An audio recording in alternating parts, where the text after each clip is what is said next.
Welcome back to The Mature Male. I'm your host, Wes. Today's guest is John Lee Dumas, founder and host of Entrepreneurs on Fire, the award-winning daily business podcast where he interviews inspiring entrepreneurs 7 days a week. With over 3,000 episodes and more than 100 million listens, John has built EO Fire into a media empire generating 7 figures in annual revenue. He's interviewed entrepreneurial legends like Tony Robbins, Seth Godin, Gary Vee, and Tim Ferriss. John is also the author of The Common Path to Uncommon Success, a revolutionary 17-step roadmap to financial freedom and fulfillment. You can learn more about his work at eofire.com. John, welcome to the show. Thanks for being here. Excited, Wes. Thanks for having me. For sure. So you went from being an Army officer who served in Iraq to building one of the most successful business podcasts in the world. That's quite the transformation. Can you walk us through that journey and what sparked your decision to launch the first daily entrepreneurship podcast? Yeah, after my time in the military, I spent 8 years as an officer in the U.S. Army, did a 13-month tour of duty in Iraq. I was actually a tank commander in charge of 4 tanks and 16 men for the 13-month tour of duty that I was over there for.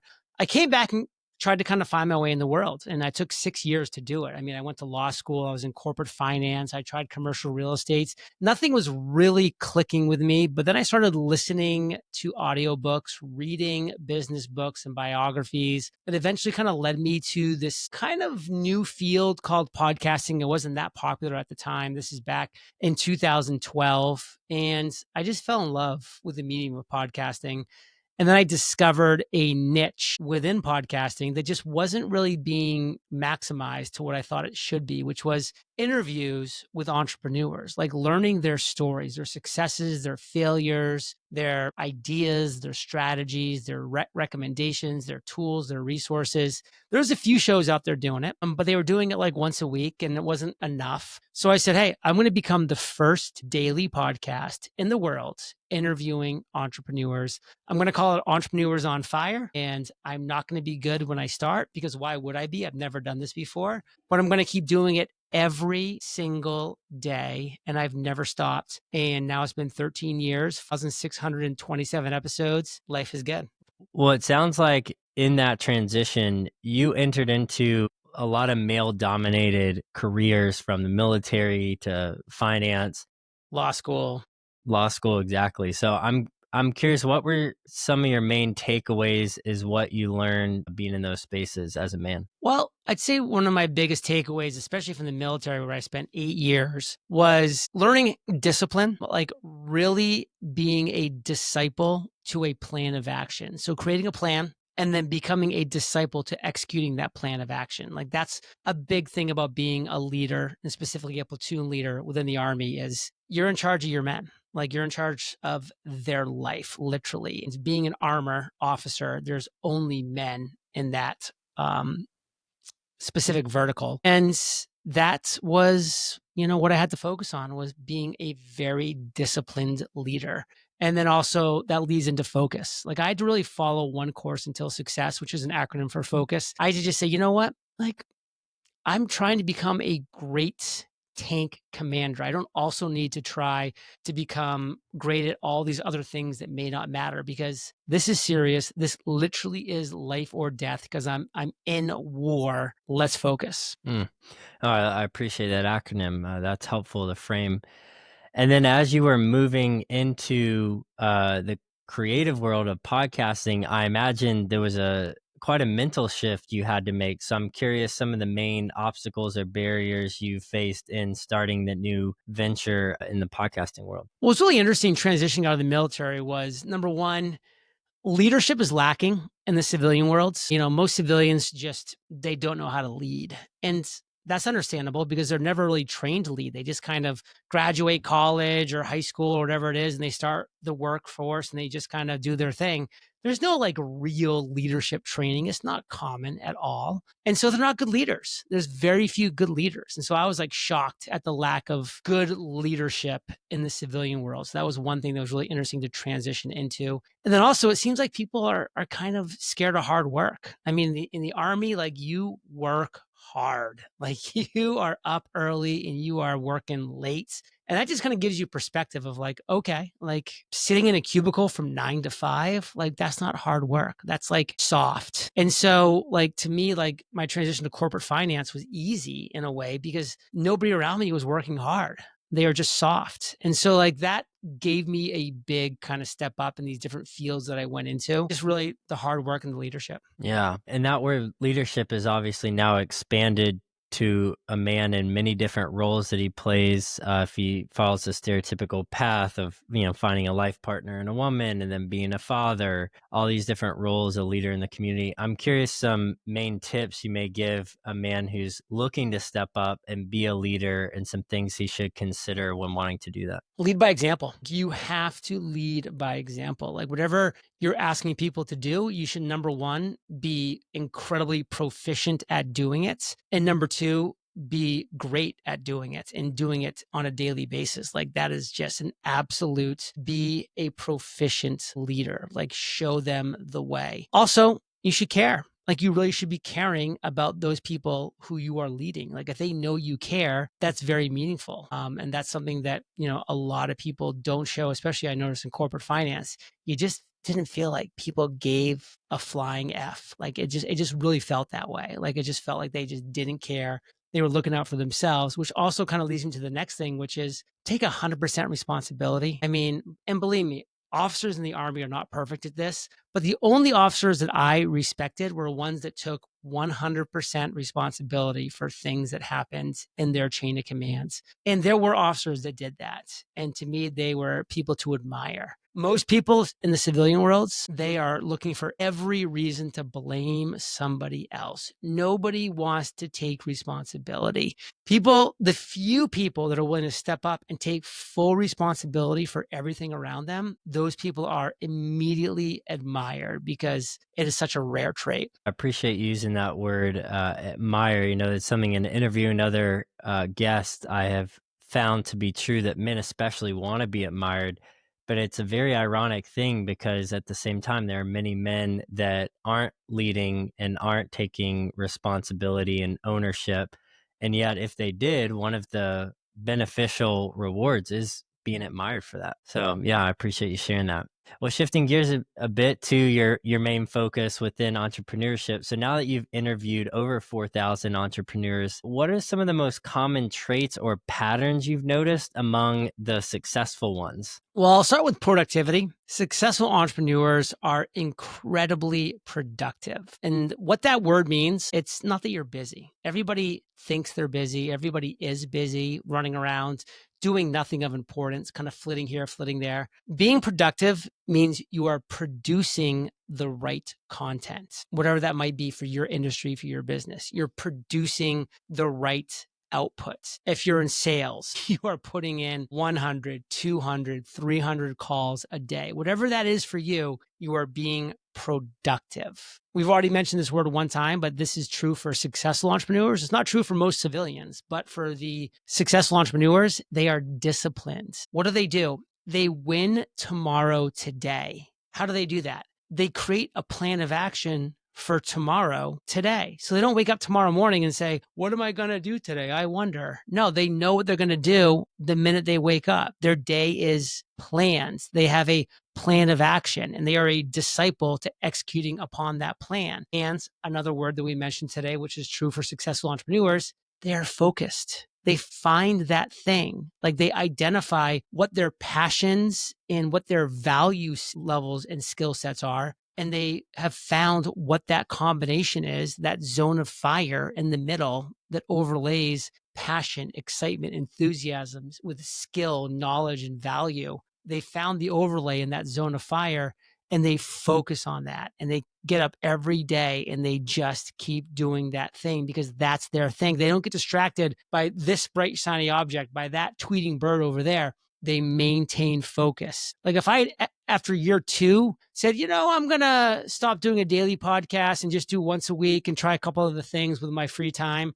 I would have failed at all those things. But I maintained my focus and continued to build my show to where it's at today. Yeah. And that phrase you call the zone of fire of someone being able to find their passion and what they're good at. Could you speak more to how someone may be able to find that? As a therapist and a younger person, I find that many, especially men, are struggling to find meaning and direction that feels resonant, and whether they're stuck behind a screen at work or video games or social media. So I'm just curious if you could speak more to that zone of fire, how a man may start to find his path in the world. Yeah, I think there is a way to start to find that path. So, what I would do is take out a piece of paper and draw a direct line down the middle. At the top of the left side, just put the word enthusiasm. And on the right side, just put the word skills. And then set a timer for 5 minutes. And for 5 minutes, you're just working on the left side of the page, just the enthusiasm. Write down things that you're enthusiastic about, that you're excited about, that you have passions for, that you enjoy doing. Just write down everything you can think about that fits into that equation. 5 minutes is a long time, by the way. So after you run out of things to write down in 30 seconds or a minute, don't stop. Keep thinking for the next 4 minutes and come up with a few more things that might end up being the gold, by the way. And then set the timer for 5 more minutes and do the exact same thing on the right side, except it's what skills do you have? What knowledge have you acquired over the years? What value can you add to the world? Think about those things for 5 minutes. Write them all down. Like for me as a officer in the Army, leadership would go in that bucket. That's just one random example. And then afterwards, you're going to look at that page and you're going to start drawing lines to connect the left to the right. Things that you're excited about that actually also make sense and have connection and collaboration with skills, knowledge, value that you've acquired. And you're going to have lines that are kind of going back and forth over this page. And then you start looking and saying, okay, what's the zone of fire here? Like, where is a lot of the collaboration happening between things that I'm both excited about and things that I have knowledge in, that I have skills in, that I have value to add? Because here's a problem, Wes. Most people, or a lot of people, will do one of the two. They'll say, oh my God, I love this, so I'm just going to do this thing. Well, if you just have love for something, that's a hobby. And that's fine. You can have a hobby. Hobbies are great. But don't try to build a business around that, because if you're not adding value to the world with that thing that you're excited about, nobody cares, because people only care if you're adding value to their worlds. And on the flip side, if you just are adding value, knowledge, skills, but you yourself don't have excitement or enthusiasm for that thing, then you're going to get burned out. You're going to quit. You're going to have competition that actually also likes doing that thing, that's just going to show up harder, longer, better. And you're going to lose there. So it has to have that combo. Like, what are those things that combine in the middle that really make sense? That's your zone of fire. That's your starting point. Yeah, it's really helpful for anyone listening out there. And it sounds like you doing all these other careers wasn't necessarily like those. There were moments where the enthusiasm and the skills showed up in each of those. It just seems like the podcast was the first time those lines were crossed and correlated and able to match up. Am I understanding that correctly? You are. And here's the quote that drove it home for me. Before I launched my podcast, I did not understand that. Then I read this quote by Albert Einstein. The quote is, try not to become a person of success. Instead, become a person of value.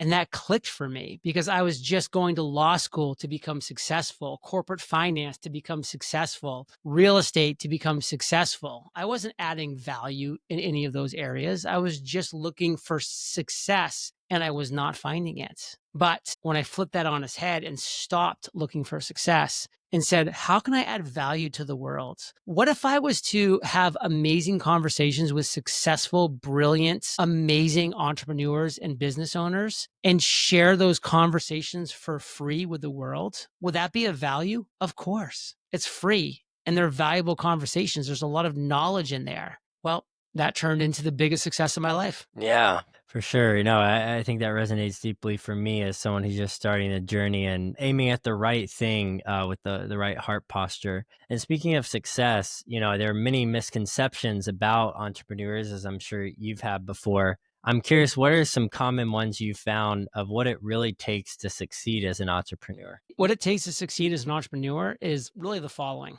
Become the number one solution to a real problem in a growing industry. If you do that, you will win. Nobody wants the second best solution to their problem.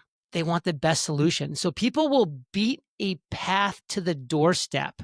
They will find you if you have the number one solution to their problem, and they will ignore you if you have the second best solution to eternity. So if you can't create the best solution to a real problem in a growing industry with where you're at right now, it's because you're not niche enough. You've got to now find a niche within what you're trying to do that's not being dominated yet by other people. That's going to give you the chance to succeed. Speaking of niche, do you have any helpful guidance on how someone can continually narrow down and process that in a way where they find that sweet spot? So you start with a big idea. Like, what is your big idea? For me, my big idea was podcasting. Okay, there's a lot of podcasts that are out there. Do I want to be just another podcast asking the same people the same questions? No. So let's niche down into business podcasts. Okay, I'm niching down to business podcasts. There's still 800 business podcasts. Okay, let me niche down again. How about business podcasts that are only interviewing entrepreneurs? Okay, there's 8 of those. Do I want to be the 9th best? No. How do I niche down again? Well, what are they doing that I can maybe do better? Well, one thing they're doing is once a week shows. Their quantity to me was not great. I was not that impressed with once a week shows. So I said, how about I do twice a week? Sounded interesting for a couple of days, but that wasn't enough. And I kept going down the rabbit hole and said, what if I just do 7 days a week? I release an interview with an entrepreneur every single day, 365 days per year. My audience, my viewers can just wake up and they're going to know there's an episode of Entrepreneurs on Fire waiting for them. That would make me A, very different, and B, a one of one. Like the day that I launched Entrepreneurs on Fire, I was the worst daily podcast interviewing entrepreneurs. I was the best daily podcast interviewing entrepreneurs. I was the only daily podcast interviewing entrepreneurs. One of one. I won. Yeah, and you building a daily podcast while maintaining quality seems almost impossible. I'm sure people hear that say, how the heck did you do it? Yet you've done it for years while generating serious revenue. Curious what your system is for staying consistent and how you balance content creation with the business side of things. I call it batching like a baller. I don't wake up every day and do an interview. 1 day per week, every Thursday, that's my day. I do 7 interviews every Thursday.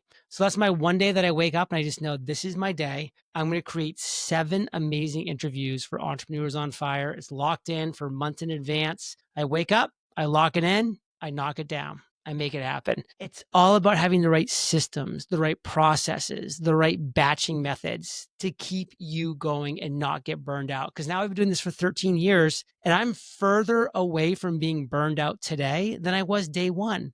Because I have a team, I have processes, I have systems. It's so much easier to do what I do now than it was 13 years ago. Burnout is so far away because of those things.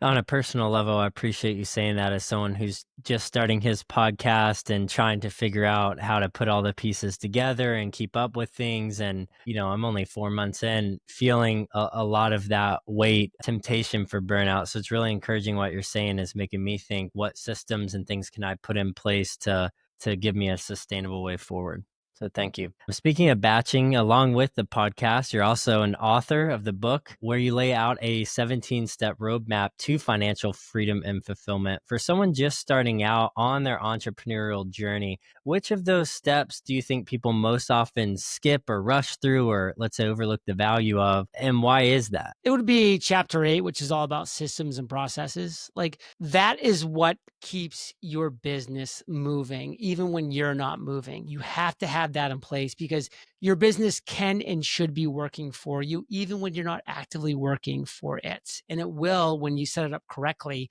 But so few people take the time to do it. They're just waking up and they're recreating the wheel every single day. And it doesn't have to be that way, especially in today's day and age with all the SaaS products and the tools and AI. Like it doesn't have to be that way. Obviously, not to dive too deep into your process, but curious any general guidance in that of any tools or systems that's been helpful for you that may help someone in their start. I would say hire and train the right team. I've had my team in place now for 13 years. Like they are always working behind the scenes, doing all the things that like I both don't want to do and should not be doing, email follow up, social media posting, back end, creating the show notes for the podcast, like all the things that like would just become a painful chore over time. It's off my plate because I have the right team in place. So build the right team. Gotcha. Yeah, and thanks for letting us into a little bit of your process. And speaking of that, you've been transparent about your income and business model from early on, which is obviously rare. What advice would you give to entrepreneurs who are struggling in those first few months or years when revenue isn't coming in yet, or success in whatever form they're looking for, but they know they're building something valuable? Here's the advice. It's supposed to be hard. It should be hard. Embrace the fact that it is hard. That's the only way that you're going to succeed. Because if it wasn't hard, everybody would be doing that thing that you're doing and nobody would win. The higher the barrier, the lower the competition.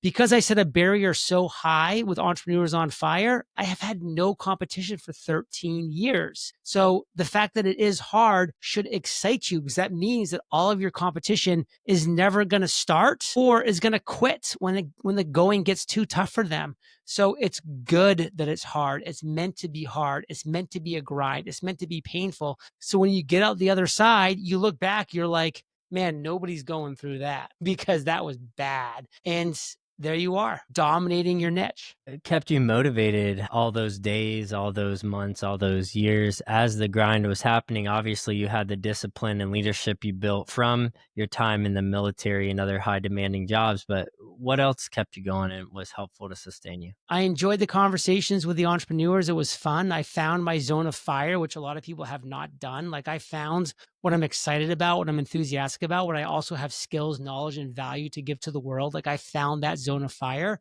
And when you find your zone of fire, like you're okay doing it every day or multiple days per week and continuing to do that process and feeling like you're building something meaningful. Like humans love that feeling of progress. The great feedback that I get from my listeners around the world. I mean, people that, leave comments and send emails about how this podcast or that piece of advice impacted them. It's very meaningful. Yeah, I think that's helpful to hear and something for guys to really take in. And speaking of that, I'm just curious on the entrepreneurship side of things. What are some tall tale signs someone may be made for entrepreneurship outside of the stereotypical risk taking that people love to say? What are some other signs that may inform a guy, hey, I want to start this thing, but is this really what I should be doing? You've got to go through the steps. As you mentioned in my book, I have a 17-step roadmap to financial freedom and fulfillment. Going through the steps, completing the exercises, doing some deep thinking around it. It's going to save you a lot of headaches. It's going to save you a lot of false starts. You're still going to make mistakes. You're still going to fail. You're still going to struggle. You're still going to cry. You're still going to run into a wall.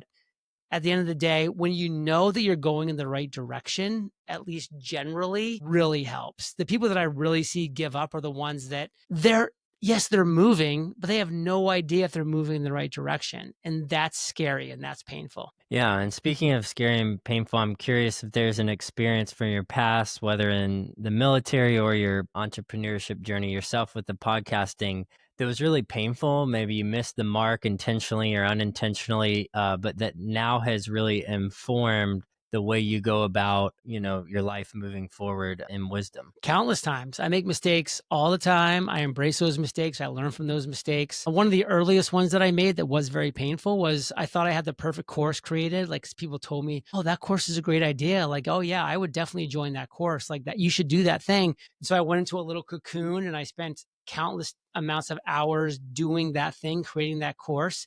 And then when I released it to the world, nobody wanted it because a lot of people will tell you what they think you want to hear because most people are people pleasers. You have to make people vote with their wallet. So I would have, in hindsight, which I do now, is I say, oh, you think this is a great thing that you're going to join when I create it? Well, hey, give me half of the money right now. I'll also give you a 25% discount on the overall price of the project for giving me this deposit. And then if I get enough people to do that, I will make this thing. And if I don't, I will refund everybody's money. That's why I always love the ideas of the crowd of Kickstarter and crowdfunding because if people didn't make that thing, then the money was returned to the backers. But if they did, the money was already locked in. So the creator knew they were getting that income coming in for creating the thing they promised and delivering the thing they promised. So make people vote with their wallet. Yeah, I appreciate you saying that of how it's so easy just to receive positive feedback on what someone thinks they want and use that as your guiding light when actuality, like you're saying, they're motivated by the desire to not be rejected or whatever it is, people pleasing, and they call it Mr. Nice Guy syndrome in some worlds. And it sounds like you need a true north or an internal compass to guide you initially in the sense of where you may feel like it's true to you, but then someone's actual actions and behaviors will be the affirmation of that on whether you should move forward. People vote with their wallet. Yeah. And then shifting gears here in our last few minutes, because this podcast is primarily for men and how to mature, just curious any general wisdom you may give us as it is a man matures, what he should be developing, maybe virtues wise or characteristic wise, that have been true for you and helping in your maturity journey. Authenticity. Like, you just need to be true to yourself. Like, be your own personality. Don't try to be a pale, weak imitation of somebody else. Like, that's not what it's meant to be. You need to look within and say, like, this is what lights me up inside. This is who I am. This is the type of man that I'm going to carry myself as. And then be that man, be that person, and be that in every facet of what you do. Like, when I meet people at conferences, they're like, wow, JLD, like you're just like your personality on the show. And I'm like, hey, some people have like personalities on the show, then they're a different person in real life.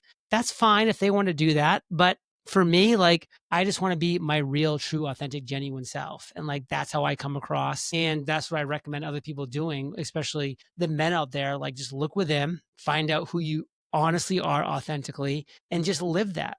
Yeah, I agree with that, and I appreciate you showing up in an integrated manner in that way too. And I'm curious on the flip side, what are some of the biggest lies or misconceptions men have about the understanding of what it means to be a mature male? I'm sure you hear a lot of those in the entrepreneurship world. Yeah, that you've got to be tough, like you've got to be cold, you've got to be hard. Like, listen, at the end of the day, like, humans want to be treated like humans, like kind, be courteous, be respectful, take responsibility for actions that happen around you. Just be somebody that other people would look up to, become that leader of other men, of other people in your circle, and also be willing to be led by those same people as well. Like, I'm a leader in a lot of areas, but I'm also led in a lot of areas. Like, when it comes to health and wellness, I'm always looking to people who know more than me so I can learn from them. When it comes to business and entrepreneurship, those people are looking to me. And like, we're both, we're willing to be humble, and we're willing to be, because that humbleness, open to education, open to knowledge, open to learning. Like, those things are all very key. Yeah, I couldn't agree more. And what do you think is your greatest hope or desire to see within men moving forward? Maybe some traits or trends or things that you would like to change or appear more as a man? I'd say stepping up as a leader, and really, by that I mean, taking action, and really setting the example that you believe in with whatever it is that you have from your life experiences. Like, right now, I'm a father. I have a 19-month-old son. So, I started later in life. So I'm into my 40s, but, now I have this little tyke who looks up to me, and I kind of notice that everything that I do, he's kind of copying me. He's kind of mimicking me, because that's what kids do when they're learning. And so I want to lead by example to him. I want to do the right things. I want to show him the right way to live and the right way to act. And that's what I would share with other males, is lead by example. Yeah, I appreciate you sharing that. I have a 15-month-old, and I We're right in certainly the feel same that same tension. bucket, baby. Let's go. Here's my guy right here. My God, Booyah. look at those blonde streaks. That's Puerto Rico, baby. Yeah, there you go.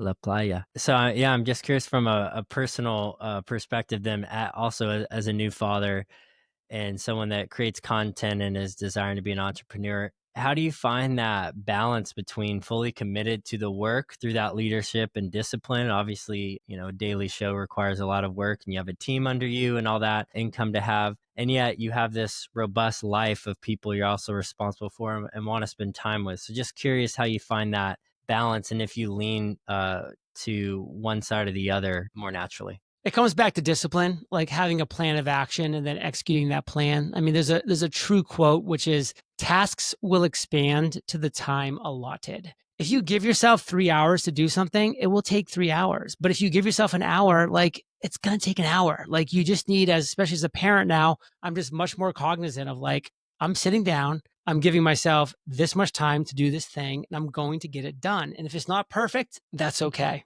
I'm not aiming for perfection in everything that I do. I am an action taker. I am looking to ship product, content, information. Yeah. And last question is just a personal one. Curious from father to father, what's been one of your favorite memories or experiences this last year with your boy? I'd say honestly is every time I start walking down my stairs, my son can like hear me coming Yes. and he just goes, Dada. So like before he sees me, he can just hear me coming. And I wear these sandals so they make a very distinct noise. So he knows it's me. And then I come around the corner of the stairs and there he is like looking up at me and I open the gates and he just comes running at me, opening his arms wide and just gives me a hug. And every time he gives me a hug, and this is something I think you should really think about because fortunately I've seen enough Instagram videos that I've learned, I say to myself, this might be the last time this ever happens. Not that it's going to be, because I know realistically I have a lot more of these, but there will be a time that it's the last hug I ever get from him in that manner. It'll be the one time will be the last time I ever pick him up. One time will be the last time that I ever like put him in a stroller. So like every time I do something with him, I say, this might be the last time, even though I know technically it's not going to be the last time, but I won't know when the last time is. Like you won't know the last time you pick your son up.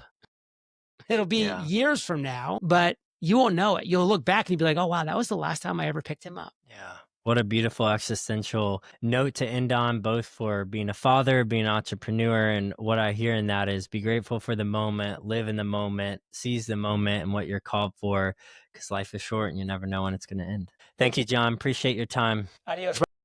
Bye.